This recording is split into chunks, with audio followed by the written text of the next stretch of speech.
जंगल में वसंत का मौसम आया था। हर तरफ हरियाली थी, फूल खिले हुए थे और जानवरों के चेहरों पर मुस्कान।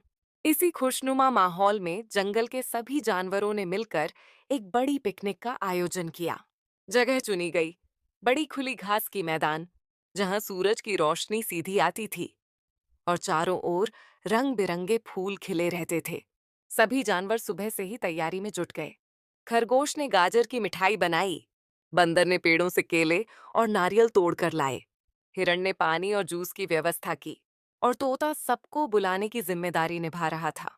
जंगल का सबसे प्यारा और विशाल जीव हाथी मोती भी इस पिकनिक का हिस्सा था।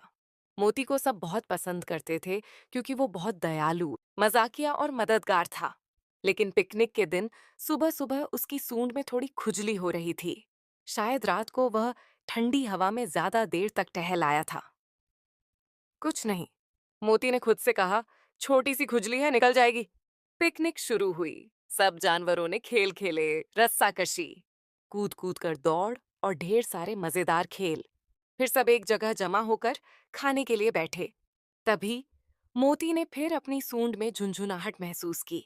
आ आ सब जानवर मुड़कर मोती की तरफ देखने लगे। मोती, सब ठीक है? खरगोश ने पूछा। लेकिन तब तक देर हो चुकी थी। अच्छी! पूरा मैदान थर्रा उठा। मोती की छींक इतनी जोरदार थी कि हवा की एक जबरदस्त लहर चारों तरफ दौड़ गई। बिछी हुई चटाइयां उड़ गईं, केले और मिठाइयां हवा में उछल गईं। और सबसे हैरान करने वाली बात, जानवर भी उड़ने लगे। खरगोश सीधे एक झाड़ी में जाकर गिरा। बंदर एक पेड़ के ऊपर जा चढ़ा, जिसे वो पहचानता भी नहीं था।